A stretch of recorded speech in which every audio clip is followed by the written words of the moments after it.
Hello YouTube subscribers and Facebook followers. This is Bobblehead from the Bobblehead Scale Rod Shop.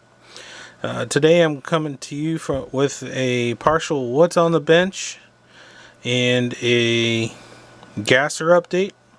More of a gasser update than what's on my bench, because the normal stuff that's on my bench I have not touched since I started the gasser build. So I'm going to start off with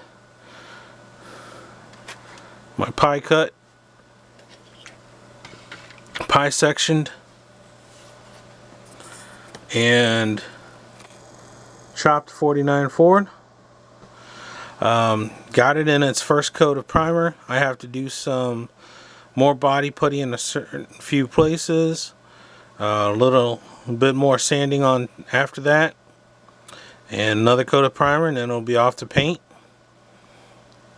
But for the most part, it's looking really good, and I'm liking how it's turning out.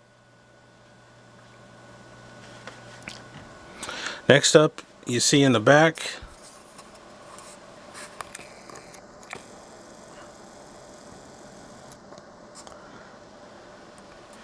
is my 5.0 Mustang. It is the Dragster. It's pearl white paint. I've put a sort of tubular style front end underneath the hood. It'll have a turbo sticking through here up into the catch-all. The hood has been sharpened up so it looks more like a later 9091.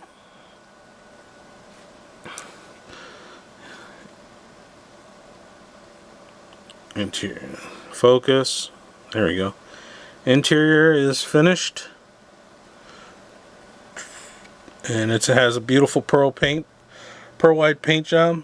I just have to paint the trim, start gluing the moldings and everything on, and it'll be done. About a week and a half worth of work there, and it should be finished. And now for the gasser update. Zoom out. What I chose, and everybody has seen my first video on it, was the let me remove this and put that there. The MPC 57 Great Street Machines Corvette. There. And reason I chose this is because of the like I said, the February 2014 issue of Hot Rod had the two 57 Corvettes in it. 57 Corvettes last year of the single headlight, and with the rounded rear end, which is one of the most beautiful body shapes I've ever seen of the Corvette. It actually ranks up there, probably number 1 or number 2. The first being or number 2 being the 53. So that's why I wanted to do this car. It will have a hardtop, like I said before. Hardtop has been sanded, ready for its coat of paint. I don't know why the dash is sitting out still. Haven't even started detailing the interior. But I've added some plastic here and here on the sides because there are no inner fenders in this car. And the reason I've added the plastic is so when the hood closes, the hood doesn't fall through.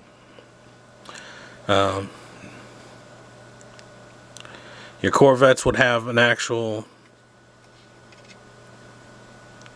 ribbed area there too, but I don't have inner fenders, so I'm going without. And yes, I'm keeping the open circular piece. Now what I've done, if you can see, I filled in these two areas where my fingers are, and filled in the sides.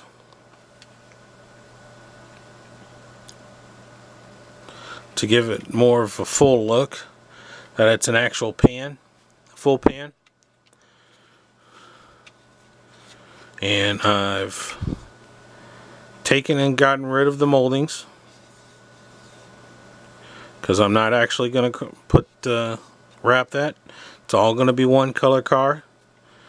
The top is what's going to be the opposite the other part of the two-tone.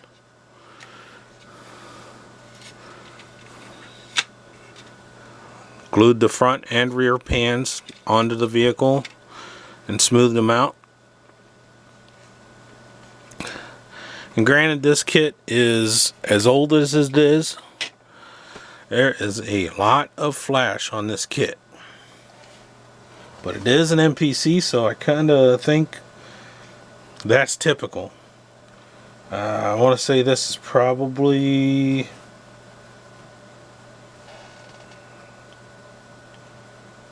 somewhere in the late 70s.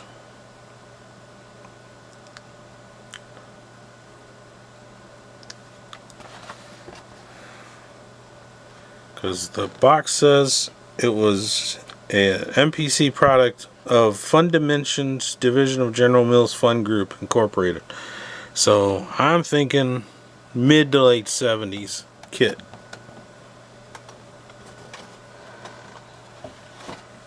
But let me show you the pride and joy of what's going to be underneath it. It is the Corvette motor that comes in it. But I've added a Scott blower, and I'm currently, as you can tell by the tape, trying to figure out how I'm going to wrap the belts on it.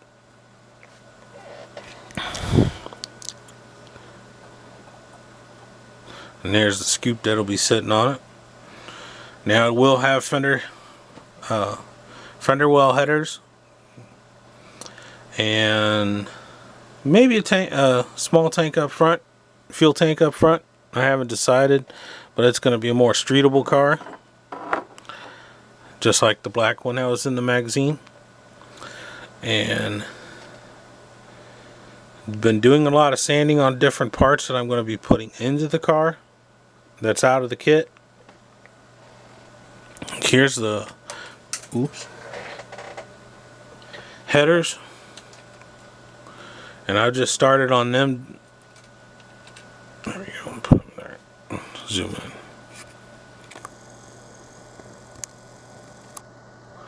There's the headers. I just started sanding and getting things prepped on them this morning.